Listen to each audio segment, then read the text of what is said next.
That's new. What is up, Honey Badger Nation? What's Got going on? man, super excited for today's episode. This is actually episode 103 of Expert Mentors Live. Wow. Got my main man Nick Krem from the west side of the 216. The west side, like the southwest side of the 216. And gracious enough to have Nick back on, and we're definitely, man, super excited for today's episode. We're going to dive in how to host and promote a virtual recruiting event the right way. Nick, say hello to the Honey Badger Nation. What's up, Honey Badgers? It's great to see you guys again, and I'm super pumped for this topic today. You know, it's we made a huge transition during these last couple months. I mean, everybody was kind of forced to, but we made a huge transition. We've been getting great results. I'm pumped to share with you guys exactly how we've been able to do that.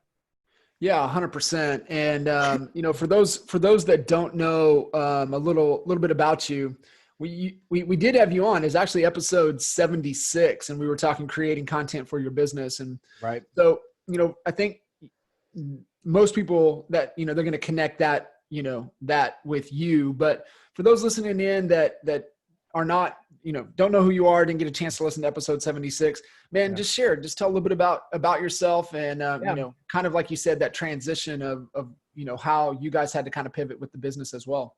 Yeah. So essentially, I mean, we've been creating real estate content for the better part of, I would say like the last 4 years now, working with a lot of the top people, in this Honey Badger group as well, curating content, going through the process, knowing how to break it down, reuse content, create podcasts, lives. You see a lot of the live streams out there with those intros, the overlays. There's a good chance that we had some hand in that, right? Very good chance. Right. And I will say this, I'm not going to say we were the first ones to use StreamYard, but I'll tell you what, we were one of the first. Like StreamYard was, it's amazing to see how quickly StreamYard spread out through the industry. If you don't have it yet, definitely get it. Highly recommend it. But it's amazing to see that kind of spread out. But yeah, I mean, we create content, and that's one of the big things that we do. As far as like this transition goes, it was actually, we had about, I want to say 15 live events lined up, right? For the better part of 2 months, we were going to hit every corner of this country. Oh, it says the recording there. You probably, okay. Sorry about that. No, but we had about 15 live events lined up, right? Going all across the country. As you guys know, got shut down overnight. So we decided to make this pivot to the virtual events. And the first one we did was this live with leaders, which I'll tell you what, there's a lot of things we would do differently now. Great events. It turned out phenomenal. We had over, I want to say at this point, we have over 10,000 people who have viewed it. Great event, turned out really good, but there are certain things that we would do differently, which I'm sure we're going to be covering here. But we made this big transition, and we've really started to help a lot of people recruit using this new virtual space and hosting these virtual events. Yeah, no, I mean, man, going from, lining up travel, live events, doing those things, like, man, having to make that shift is, talk about a lot of effort, a lot of work to make that. What were, just kind of break down, when that was becoming a reality, right? We had to do that. What were, what were the initial steps and the things that you guys went in to work with to make that happen? So that's a great question. And I think it really came down to like overnight, like we said, it just got shut down. So like the first initial steps in really bringing it all together, I think it always starts with like, what are you going to be doing with the branding? What are you going to be doing with the message? Right. I know. And it's funny. I was actually going back through my things. Live with Leaders was already created. I just didn't even know it yet. And we just continue to run with the brand. I already had Nick Krem Live with Leaders was my podcast name. And I'm like, man, I didn't even realize we had that already. But as far as, the initial setup and getting things started, it all starts with the name and the branding and making sure you get that marketing message right? And being able to reach out to not only your speakers with a clear direction of where you want it to go, but another big part of this too would be a clear direction to your sponsors. And we can start talking about what that message to the sponsors is. But I'll tell you what, we had over 16, we had 16 sponsors. Let that sink in, 16 sponsors for our Live with Leaders event. It was really something special to put it all together. There's no one easy way where you could just say like, yes, this is how we're going to do it. It is a heavy lift, but the results that you can get with this, if you do it right, with the right marketing and the right branding, are phenomenal. Absolutely. So you got us live in the Honey Badger group. Yeah, I'm getting us going there, man. So, getting things kind of juggled around here. Right. Zoom wasn't playing nice, which we're definitely gonna. One of the things I do want to touch on, Nick, with it for everybody is touch on the technology and the tools and the things to use. Right. Since we've had to make this pivot into, more of a virtual dynamic. And for everybody that is tuning in and jumping in here with us just now, we've got Mr. Nick Krem on with us, and we're really talking about the right way to structure these live events, right, in a virtual capacity, right? We've all had to make the pivot, we've all had to make the shift, and who knows when the larger capacity, the larger rooms are even going to be an opportunity. Right. So that's one of the things that I think hold on a second here, Nick. Yeah. Let me see if I can.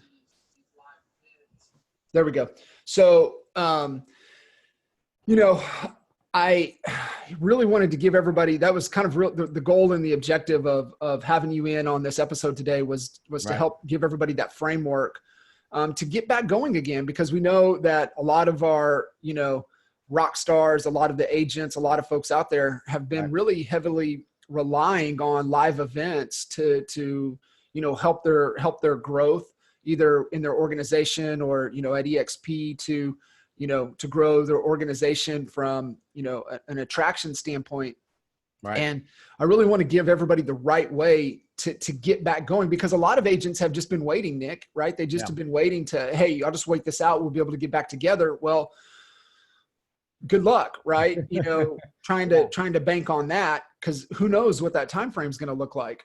So I really wanted to talk through, you guys nailed such on a large scale, but I also want to give the basic fundamentals and principles, right, where you could even do it on a small scale, 10 to 12, right? Yeah. And really understand what is the goal. You and I were chatting about it before we went live here. Yeah. Let's get back to the fundamental root of why you even do events in the first place. So I would love for you to let's start there. And then I would love to give some actual how-tos, some best principles actually with the events. Right. And then also, hey, here's some of the tools that we're using now that are really going to help you guys. And then maybe then we can kind of wrap up with everybody with a post-event strategy, right? Yes. What's that follow? Oh, yeah.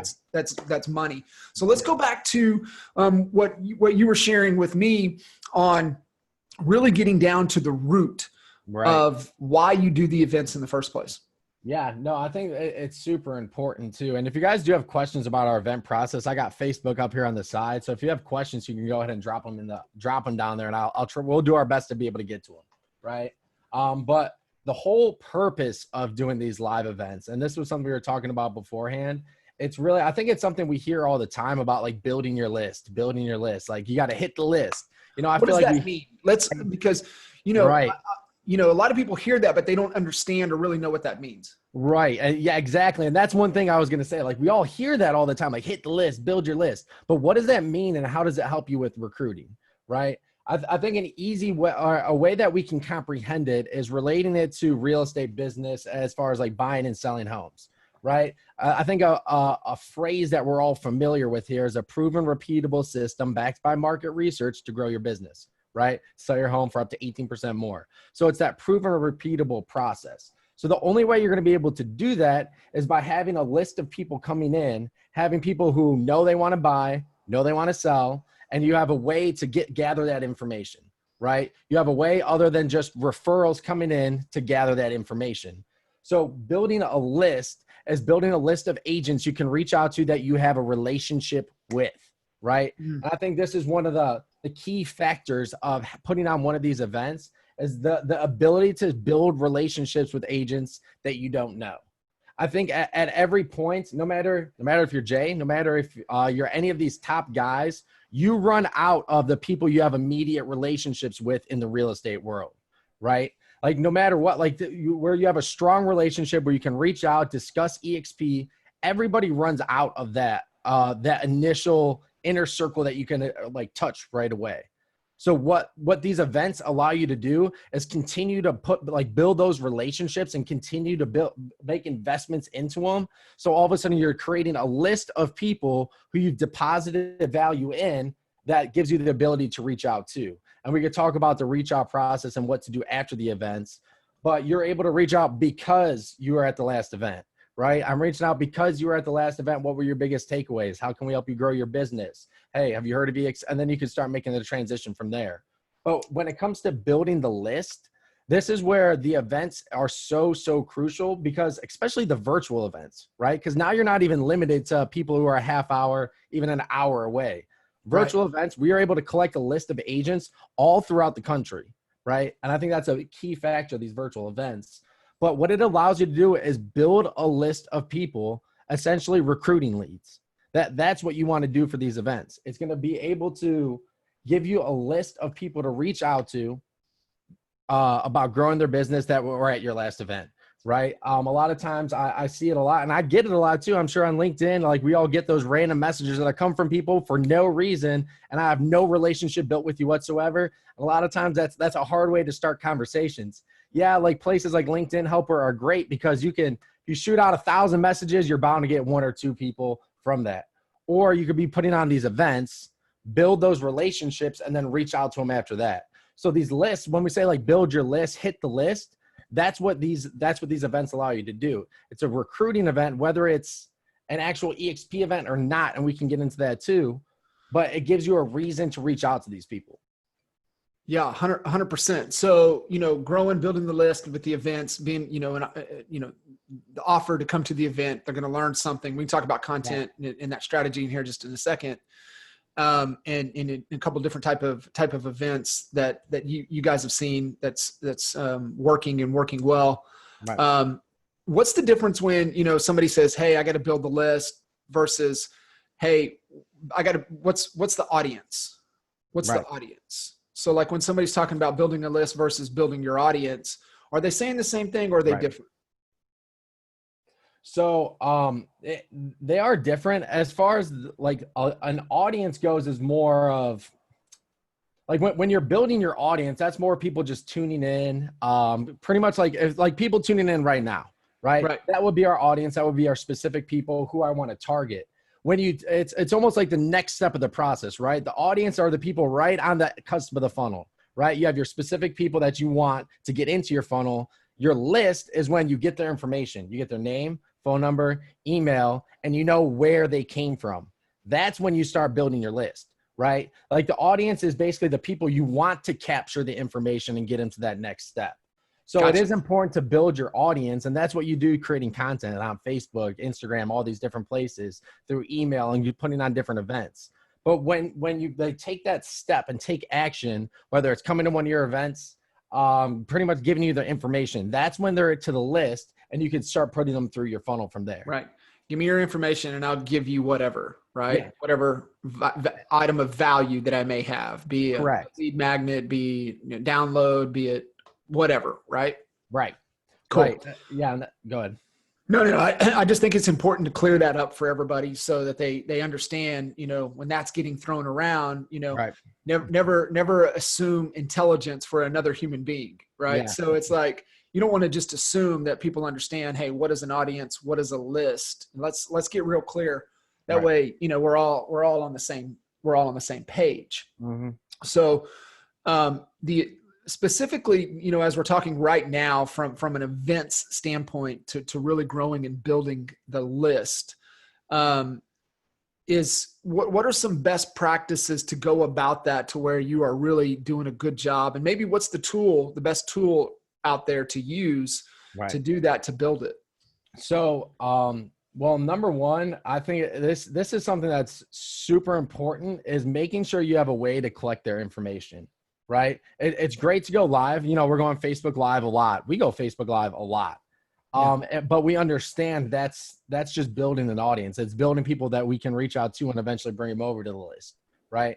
So it's making sure that when we put on these events, we have a way to capture people's information and even a step further know where they came from. I think a big part of the events that we put on is we allowed people to have their own custom links. So now, you know, with EXP, they have to sign up under somebody. So I think it's important to make sure when you put on these events, number one, you know where they came from, you're collecting their information. And if you really want to leverage the group and allow your downline to really benefit off of it, get custom tracking links. And you're able to do that on Eventbrite. It's super simple. It's just going to custom links, affiliate links, and then you can get people affiliate links. Yep. Okay. So it's a really simple process, but you can really allow people to leverage your event and grow together. I think that's one of the amazing things about this group is like, we want to leverage each other. We want to help each other grow. And in order to do that, you have to be able to give people their own links so they can track their own information and build their own specific lists. Yeah, no, that's fantastic. So Eventbrite, for those of you that are not familiar, that's the easiest tool to really to set all this up for you. Right. So let's talk specific type of events, right? BC, right before COVID, it was what we were seeing a lot of, where they were doing local masterminds. Right. Would be one type of event to where they would do it maybe on a monthly scale, invite agents to come in, really, a duality to it, right? One, to nurture and add value to your current downline, to your current people, right? But also a landing place for you to bring new potential people in, a landing place for them to bring new potential people in. Right. So that was one that we were seeing a lot of. We were seeing a lot of these double your business type of structures, type of events. Hey, free training, let me get you on the list so then I can, and we'll talk post-event strategy here in a second, but let me get you on the list, come to this free training. Now, those type of events, there's usually some type of offer, some type of pitch. Right. Even not on let's get married, recruit, but maybe it's offset with an affiliate pitch and a product, a service, or something. So we were seeing a lot of that. We were seeing a lot of weekly kind of meetups, weekly trainings. I know you guys were doing a monthly. Right in Cleveland, Joel and Al were doing to where everybody could benefit from it. It was just a straight 100% value add type of event. So, those are, just a couple. What are any other couple events that kind of come to mind, BC, before Corona, that, you were seeing agents or you were helping agents kind of put together? Are you saying on the virtual side or just as a whole with the just before? I want just to kind of, that were live events, right? And then how do we transition those to kind of virtual? But what were some of the other live structures? Were there any other live structures that you guys were seeing? Yeah. So there was one that the one that we were putting together that we were about to be traveling with. Right. So essentially it would be bringing a speaker. And I know Al does this too, right? He'll bring a speaker every now and then. He brought you guys up here and he did the boot camp. Right. He brought John Sheplak in, and John Sheplak, I mean, I don't need to say too much more about that guy, but he lit the room on fire. Right. Yeah. And those aren't direct recruiting events, but it's allowing you, again, building your list by depositing value first and giving you a reason to follow up. Right. Yeah. So I think leveraging other speakers in order for you to build your list and gain a new audience. Because what that allows you to do is, maybe they don't want to listen to Joel. Maybe they don't want to listen to Al. Maybe they don't want to listen to John Kitchens. But they might want to listen to John Sheplak. Maybe they don't want to listen to Sheplak, but they want to listen to John Kitchens, right? So by leveraging other speakers, it allows you to continue to build your list of people that are coming to your events, right? So again, it's going to take that audience and bring them on to the next step of the process, which is the top of the funnel, which is they came to this event, and then here's what happens next. So, and what we were going to do is we were going to go to these different places. I was going to present on content. I was going to present on video, how to utilize that in your business. And I was going to pretty much pitch content cards. And then after that, it would be the partner program, and whoever I was speaking there with would be able to pitch the partner program and be like, hey, this guy's actually partnered with us. If you want to be able to learn more about EXP, what that looks like, stick around. And then they'd have like lunch and then go on to the next step. So I think leveraging other speakers, especially within this group, right? There's plenty of people on here who want to help grow together, who want to learn together, and can attract an audience. So leveraging people in the group in order to build each other's audiences, it comes down to a win-win. Yeah, absolutely. No, I love that. And so fantastic idea. And I think it'll be, when we're able to get, quite a few folks in a room without getting in trouble. Right. I think that's still another really good strategy. I think people are going to be ready to get out and get together. And so definitely going to be a good play. So let's kind of transition into the virtual events. Right. And, couple of, let's go, small, medium, large, if you will. Yeah. Right. I think I consider what you guys did extremely large. Right. I could see kind of what you were talking about, that road show kind of being middle of the road, and then small maybe could be, local mastermind, maybe not, maybe could be also right. just a value add training and, lunch and learn style, on your own type of event. So let's kind of break it down for everybody, some of the principles and the things that go into setting up a successful virtual event. Yeah, I think one key concept to get in mind too is thinking just because it's virtual that you can't get sponsors, or you start treating it not like a usual event. Every event that somebody puts together when it's in person, there's always sponsors, there's always vendors, and it's a win-win, right? You fill the room up with agents, they get to talk to more agents and they get to reach out to them, right? Virtual events are the same way. So utilizing sponsorships to really help zero cost and really get the word out there, right? Because a big way you're going to be able to get in front of more people and get new agents to start coming to your events is through ad money, marketing, and running ads for your events, right? So these sponsorships, they're super crucial in the whole marketing portion of this. If you want to put your own money into it and not get sponsors, that's perfectly fine. But I'll tell you what, after the event that we put on, we had sponsors thanking us, asking us when they're doing the next event. This was awesome. They loved being a part of it. They have people reaching out to them left and right. You're going to do your vendors a disservice by not getting them involved in this. So really utilizing sponsorships for these. And I'll tell you what, the best way to kind of pitch this to them and let them know about the true value of this is, one, always make sure you have your list of speakers first, so they know who's going to be involved and what audience they can kind of expect.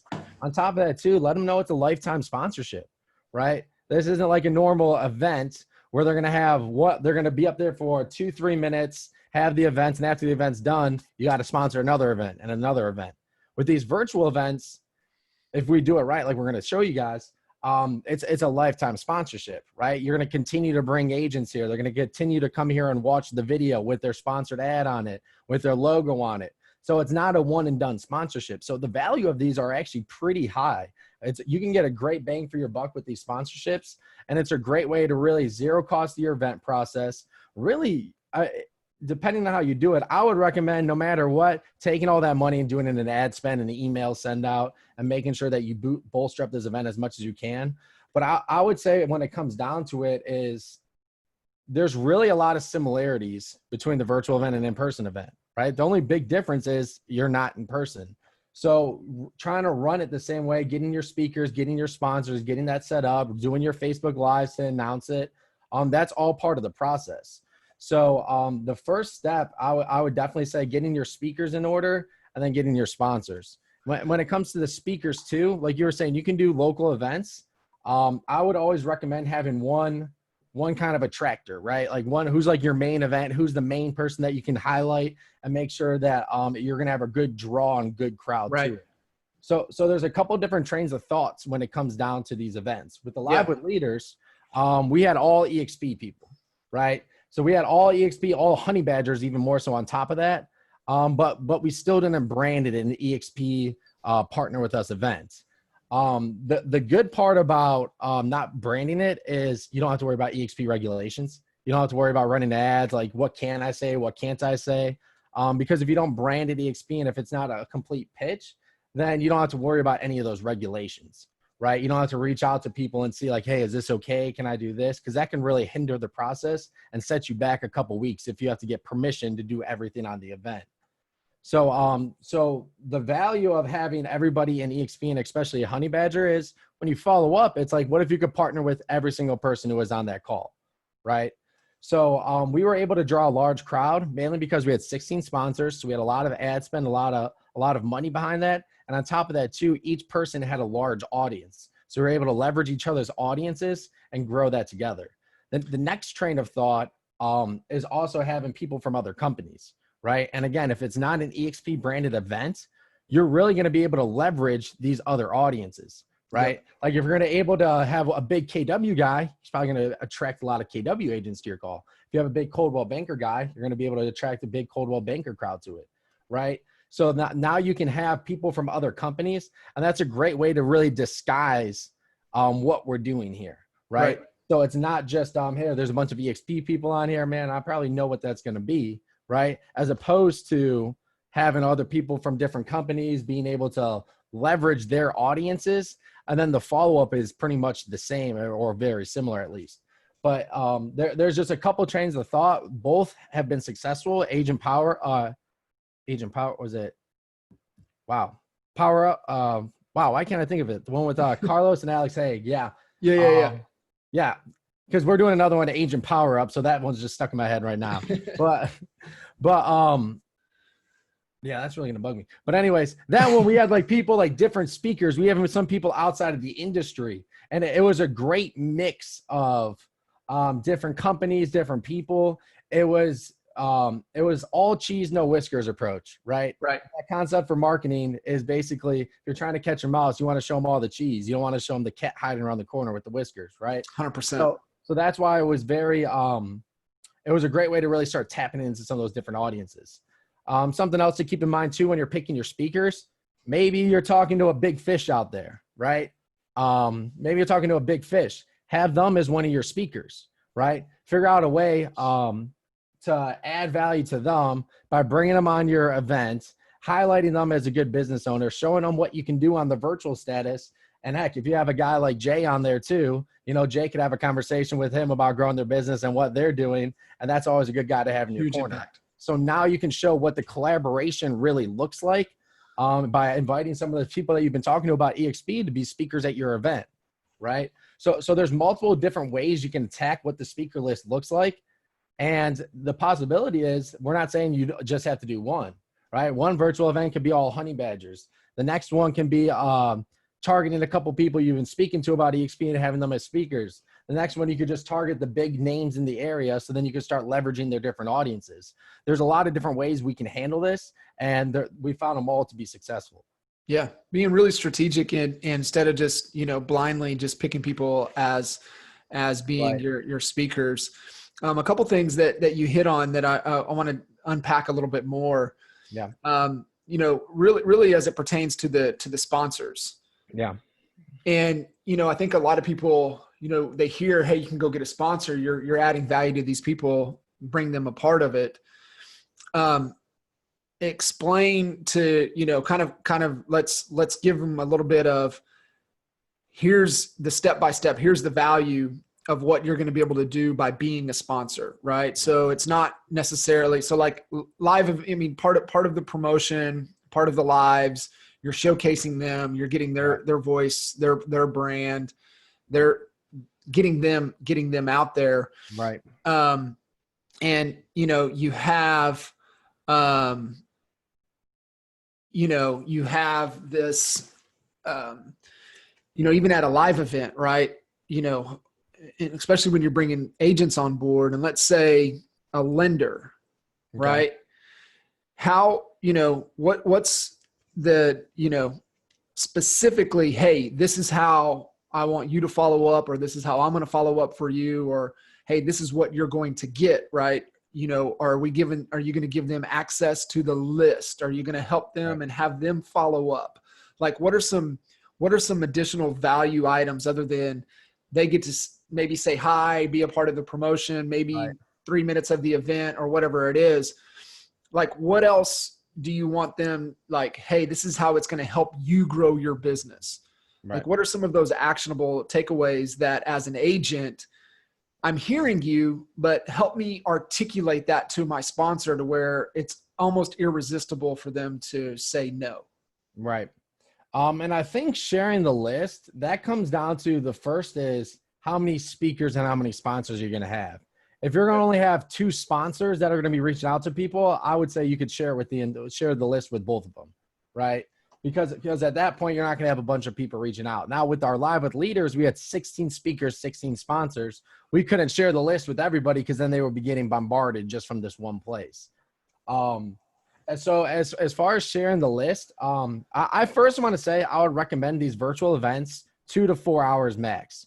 We always saw a significant drop off after 4 hours when it came to the viewers and the audience, right? So that 2 to 4 hours is really the sweet spot when it comes to these events. And within that time, if you have a couple sponsors for this, I would say share the list with them, right? Because if you don't have those 16 sponsors, it can be very easy. So one would be sharing the list. On top of that too, so part of our event process is we share the emails to send out for each speaker. We make this a really plug and play system for our speakers and our sponsors in order for them to invite people. Because at the end of the day, the ultimate goal is to get as many people to this event as possible, get as many eyeballs on it, and like we said earlier, build that list. So what we do is we make it as easy as possible. So in doing so, we give people a pre-templated emails to send out to invite people to the event, right? We go Facebook Live with each individual speaker and sponsor to start promoting the event. So in hopes of not only leveraging our audience, their audience, we're also all going to benefit from each other's audiences, right? So part of the pitch to them is not only is it going to be a lifetime sponsorship, because the video is going to stay on a page. People are going to continue to go there, see your ad, see your logo. Not only are you going to get our invite sequence to invite people to events, that alone is worth the sponsorship. Getting people's invite sequence, here's how you send out emails, here's how you run the ad, here's how you go live to promote the event. That alone, I've had people want to sign up for our sponsorships just to get that part of the process, right? So we make it as easy as possible to upload it. And on top of that too, is we share the list with the sponsors, right? If you have a huge event or you're thinking about putting on a very large one, you can get the sponsors to have their own custom tracking link. And that way everybody gets their own list, they can manage it, and everyone can benefit it from that way. But we always say it's a lifetime sponsorship. You get the list, we'll show you our invite sequence, and you're able to follow up with each person after the event. What do you mean by lifetime? I just want to clarify that, because if I do another event, like, do we want them? Is that part of lifetime? If I do another event, I can sponsor that as well. Right. No, great question. So what we do is on this specific event, the video is going to live on a page and it's going to live there forever. Right. So this landing page, you're going to get lifetime sponsorship to this landing page that we build out with the event on it, with your information and logo on it. Right. So that is good to clarify when you're having that conversation. It's not for every single event moving forward. For this specific event, as we continue to drive people to it, we're still driving people to Live with Leaders. Yeah. Let's make sure that we come back around to that, because that's how you can still repurpose that event moving forward to continue to grow. So we'll definitely touch on that. Right. One thing I want to emphasize with everybody to understand, and this was the principle, Dan Kennedy taught us about events, is that you always have a primary and a secondary objective for every event. Right. So I'll give you an example. Exponential growth strategy, the Exponential Growth Summit that we used to do, our big event at NAEA, that may or may not be coming your way in 21. Kind of toss that out there. Let's get Gil get fired up for that. Right. But it was always a primary and secondary, right? Primary, sell coaching. Right. Secondary, build the list, build the audience, and have goodwill for your current members and your current clients. Right. But the main objective was always sell coaching. You look at, it's just a filter. It's a question that every time you do an event, guys, that's the 2 questions. What's our primary objective? What's our secondary objective? Right. That, and it's kind of what you touched on right in the beginning that we were talking about, right? Remember, what is the objective of this event? Okay. What is secondary? Primary, I want to, Could be one or the other, right? I want to recruit. Secondary, I want to build the list, or vice versa, right? Right. So you just got to get clear on what is that objective? What are you trying to accomplish? And then you can tie some metrics to it to determine, hey, good, bad, indifferent. What can we improve on kind of moving forward? So you sparked that. And I wanted to make sure that we emphasized that. But man, what you said about make it as easy as possible, plug and play, might be one of the biggest takeaways when it comes to events as it pertains to sponsors and your speakers, is do all the work for them. That's a value add, especially with the sponsor. Hey guys, here's what you're going to get. Here's what I'm going to do for you. Here's your part. And this is what it cost. Right. If you can do that, it's that you answered the question. How do you make it irresistible? Right. And something I like to add too with the sponsors is letting them know that like, we're not, our goal of your sponsorship money it's not like the whole goal of this is to market it and run ads with it. Right. So that way we're going to get more exposure, and in turn, you're going to get more exposure for this event. So it's really a win-win when it comes to the sponsors and the ad spend, because it doesn't have to go for, it's the same concept as EXP guys, right? We don't have to take your money and spend it on brick and mortar for the room, get this information, rent out the room. Right. We don't have to spend that. Now we get to spend it in marketing, right? So it's that similar concept as now we don't have to pay for the room. So now it's all going to go towards ad spend and a little bit just to make sure that we get our guys paid in order to run the event. My goal of every event is essentially to zero cost it and spend enough on building the list, because I know the list is invaluable, right? Right. You might be able to pocket $500 if you want to, or you can get 10 more potential people to reach out to about EXP and talk about growing their business, right? So coming back to, I think what we were touching on before is what we're doing with Live with Leaders now and what some of our speakers are currently doing as well, right? So yes, we invited everyone to the event and we have a lot of people that viewed it, but what happens after the fact, right? So let's unpack that for everybody. Let's talk one, repurpose, but let's also talk what's the follow-up. Right. So the follow-up, it's a simple concept. We got this from, so Sheplak was actually recruiting through the call center that I was working at for a while. Yep. My partner, Michael, was actually the lead caller on that process. So that's something that we were both very familiar with. One of the biggest things they would do is we'd send out a business plan. It'd just be a generic business plan, send it to them. And then we call right after that. Hey, did you get it? Did you get the business plan we sent you? Oh, if not, here, what's the best email for you? I'll resend it to you. But the whole purpose of that was dropping value, giving up something of value, and calling, hey, I'm calling you because we sent you a business plan. Did you get it? So what we started doing was the same concept, but with this event, right? Like, hey, I saw you sign up for the Live with Leaders event. Did you see it? Oh, great. You did. Hey, what were some of your biggest takeaways takeaways? How can we help you implement that into your business? Right? When can we sit down and talk about how we can help you implement that? Then you can start those conversations, start helping them build their business. And the whole reason you're able to do that is because you led with value and you gave them something and you have a reason to reach out, right? I can't tell you how many people we had conversations with that they were ecstatic to get all that free training from all these different speakers. On the flip side, if you called them like, hey, I saw you signed up. Did you see it? Oh, no, you didn't. Okay, what's a good email? Make sure you get the replay so you can order to go over that. All right, so I'm going to go over some of these speakers. Which one of these kind of stands out to you? So either way, you're reaching out to people because you are at the event, right? That's a key point, and you're adding value first and then looking to figure out how you can help them grow their business. And even so, it's not just a straight transition to EXP from that point. It's about building that business, building that relationship with them after the fact. And here's what I'll tell you. If I created 8 hours worth of real estate training, I'm not giving it away for free. Right? If I sat down personally, came up with the content, came up with 8 hours worth of training, I'm not giving it away for free.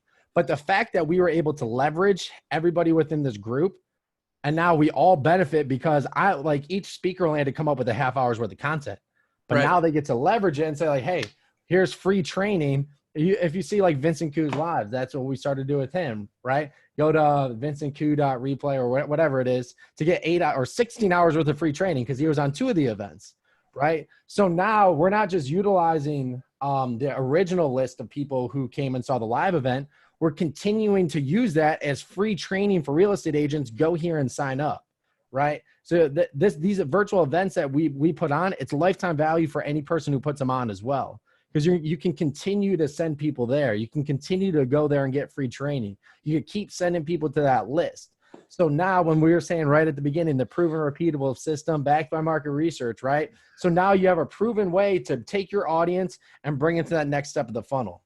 I think that's a big piece that a lot of people are missing is, yeah, we have our initial people to reach out to, but how do you continue to form new relationships with people, make that initial deposit, drive them somewhere to make that initial deposit, and then get into that next step about talking about growing your business. So what this will allow you to do is giving away free training. Now, when you go live, you're going to have a call to action. Hey guys, for free real estate training, go here. For 4 hours worth of free real estate training, go here. You put on 2 events. Hey, for 8 hours worth of free real estate training, go here. Now you're going to be able to continue to build that list of people that watch free training, that got information from you and are familiar with you. And then the follow-up process continues from there. Yeah. And you could, you can set that up if you're doing virtual masterminds or whatever, right? You can, create that page and drive them there. Hey, there's 10 hours of mastermind training and content over at, hey, let me in mastermind.com and, right. Just, they go over there, and you just have a simple squeeze page just to get their name and information. Right. Yeah. To continue to build the list. Right. Yeah. And it's just a simple page. We've had a lot of our speakers build it on just KV Core, right? They just build out. And here's the thing. You're like the video, it doesn't even have to technically be hidden or private, right? Like some of our videos, they're not like, you don't have to go through the landing page, but it's just that perception of like, once you do this, then you have to go here, right? How you're indoctrinated is how you tell other people to do it. How do I get to this page? Oh, you have to go here and sign up for it, right? So I tell people to go to the landing page and it just redirects them to a website right after that. Right. So you don't have to build a training library, get all custom with it and get custom made stuff. All you have to do is throw a squeeze page on the front of a website that already has the video on it and just start driving people there that way. Yeah. Where would you say the easiest for folks like, man, okay, cool. I'm making these recordings. If I need to stick them on a page, where would I stick them? Like, what would you tell people where to put them? So there's a couple different ways. If you're not familiar with websites or building anything out whatsoever, and you don't want to hire someone to do it, you can make it like a private video, or like there's a way on YouTube. It's an unlisted video, okay? An unlisted video on YouTube where you could put it on there, and essentially, if people don't have that specific link, they can't find it, right? Like you can't search it up on YouTube and find it. The only way you can do that is through that specific link. So if you make it unlisted on YouTube, you can house it there. And again, you could just drive people to that link. That's, brilliant. And, people, they get stuck up because they don't know where to start and they want to overcomplicate it and think they have to have all of this. And just as simple as that little tip right there will help people get unstuck, which is absolute gold.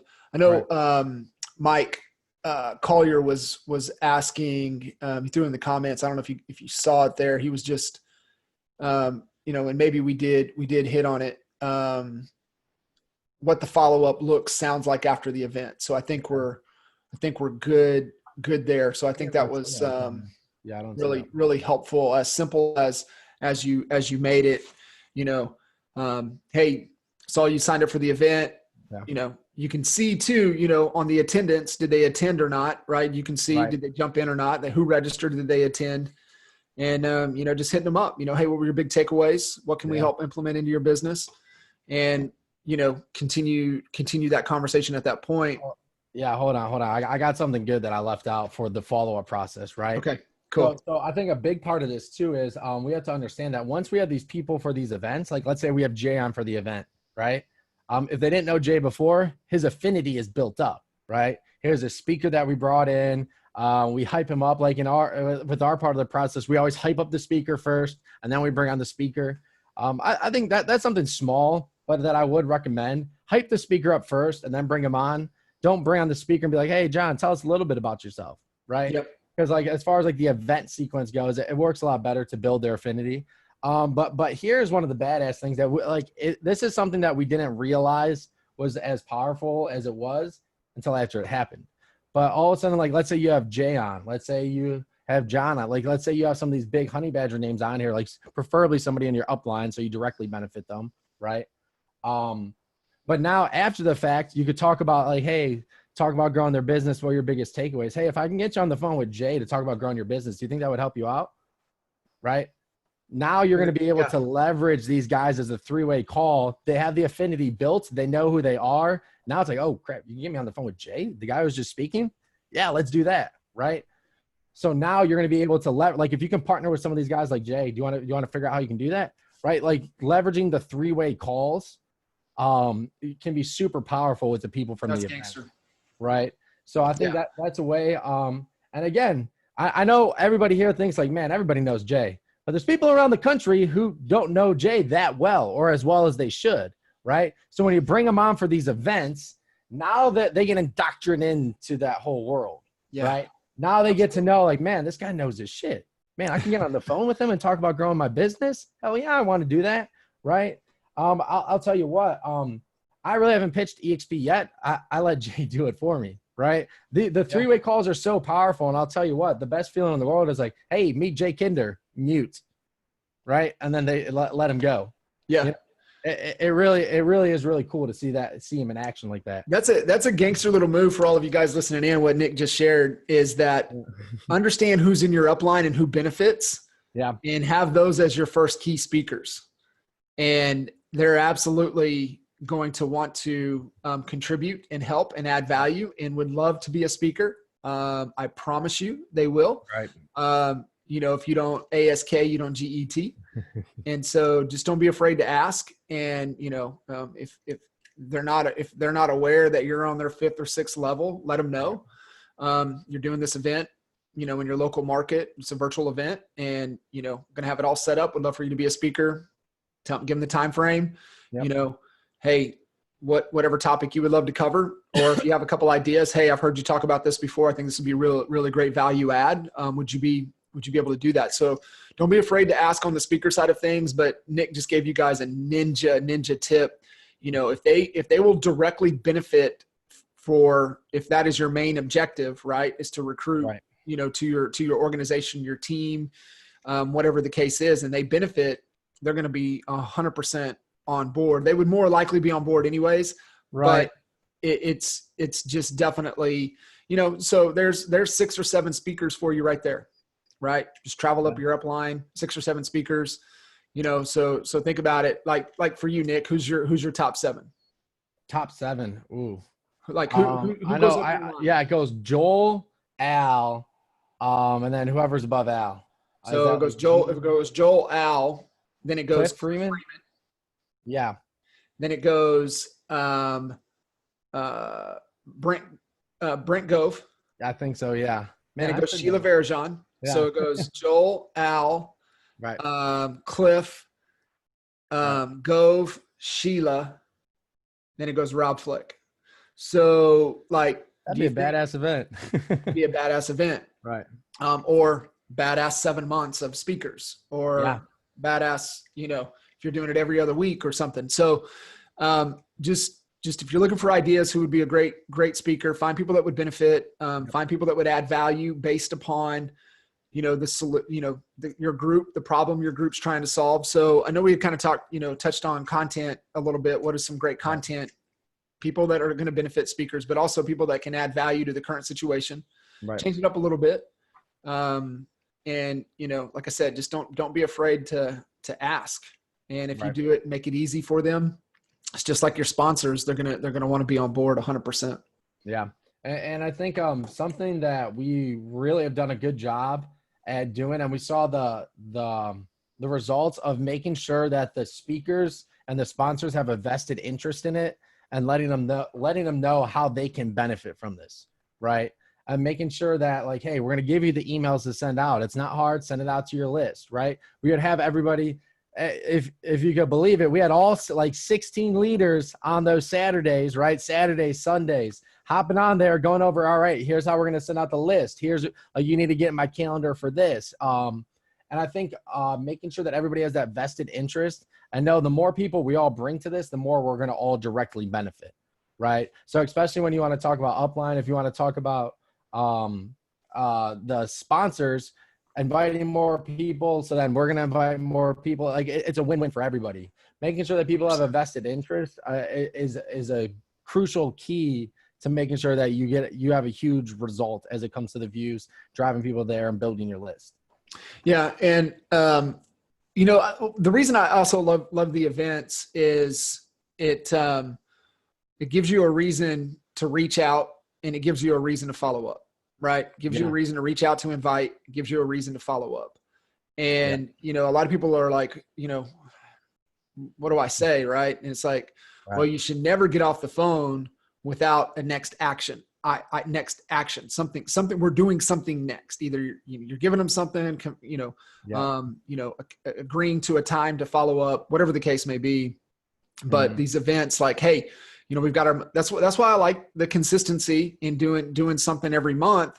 Now you've got a consistent reason to keep connecting and following up and inviting them into the next event, the next space. And then, you know, hey, notice that you weren't able to attend. You know, what's up? What's going on? Is everything all right? You know, and you can dive in, right? You can diagnose and dive in at that point. Nick, what, man, what were there any key points here? Anything that we didn't touch on? I feel like, man, good stuff. I took notes as well. Hopefully everybody else listening in has a notepad full. Anything that we just like, man, hey, you got to be aware of this. Don't miss it. Is there anything that we kind of really didn't touch on that we need to really emphasize? Well, okay. So everything that we recorded, I'll say this: StreamYard. We recorded all of our events that we do, and all the ones we currently do. We do everything through StreamYard, right? So you can record only through StreamYard. That way you can play an intro, record and play your outro. So now when you want to piece everything together, it makes it so much simpler, right? You could have your overlays, you could have your intro, you could have your outro, you could have everything already done. So now, and if anybody out there edits videos, you can know how much of a pain it can be, how long it could take to download an edited video, as opposed to going on StreamYard, having your intro, having your overlay, and everything that you need already in place, already done. So we record everything in there, and then we also promote it through StreamYard, going live on Facebook and YouTube and the other places. So it really is a cool tool. If you don't have it yet, I highly, highly recommend it. And we utilize it for a lot of different purposes, right? Yeah. We just recorded a training the other day. Me and Sekou sat down for 8 hours, boom, knocked out training all throughout StreamYard, right? Same concept, same process. We just had an intro, overlay, outro. And it saves a lot of time when it comes to the editing. And if you want to get really gangster with it too, you could have your 4 speakers just go back to back to back on StreamYard, play intros in between, and that way you don't even have to edit. Now it might be hard if you have some big names with it too, right? Like I think that would have been literally impossible with the lineup that we had with Live with Leaders, right? 16 people, especially a list like that. Yeah, that wasn't going to happen. But if you have a list, if you have 4 people, you can have them go back to back to back. Okay. Actually, now that I'm saying this out loud too, so the StreamYard process, there's a couple key concepts I want to touch on too. If you're going to have a moderator, make sure it's the same moderator all the way throughout, right? Like think about watching a sporting event, and every quarter there's a new announcer, right? There's not going to be a flow. It's going to be like a different concept. It's going to be like a different whole perspective on the game. So if you're going to have a moderator, keep the same moderator all the way throughout. Something else I would recommend is like 1 speaker at a time, right? Like sometimes if you have 4 people on there, you could keep cutting each other off. It might be tough to kind of get concepts out there. One person will be waiting to speak for 20 minutes, right? So the way that we found it best is having like 1 at a time and having each one have their own presentation. But yeah, the main one I wanted to touch on was just making sure you have the one moderator. If you're gonna have a moderator, have it be 1 person throughout the entire time. You want to have that consistent flow throughout the entire mastermind or virtual event. Great point. Yeah, it allows it to continue to flow and not confuse folks. Right. For sure. No, it's fantastic. Nick, man, gold as always. Everybody listening in, want to get connected. I know we didn't really touch much on content cards, but definitely share, a little tidbit about that. Best way to connect with you. And if they, need help with StreamYard, they need help, planning their events, what should they do? Yeah, guys, we'd be happy to help you, whether it's StreamYard, planning the events, or just any questions that you might have. Just go to nickkrem.com. You could just hop right into my calendar from there, get all the information you need. I could even throw it in the comments right after this. But yeah, it's just my first name, last name.com. You can hop right into my calendar. Any type of questions you have about this entire process, I'd be happy to help you guys out. Nick and Michael are gold. Definitely. I personally work with them. I know Jay and Al are personally working with them. And just definitely good to have on your side for sure. Brother, I appreciate you, man. I know jumping in here, adding a ton of value, and look forward to many more. If you guys have any questions or anything, get with nickkrem.com. If you have any questions for me, hit me up, and we'll definitely look forward to catching you guys on the next episode. We'll see you guys. Sounds good. We'll see you.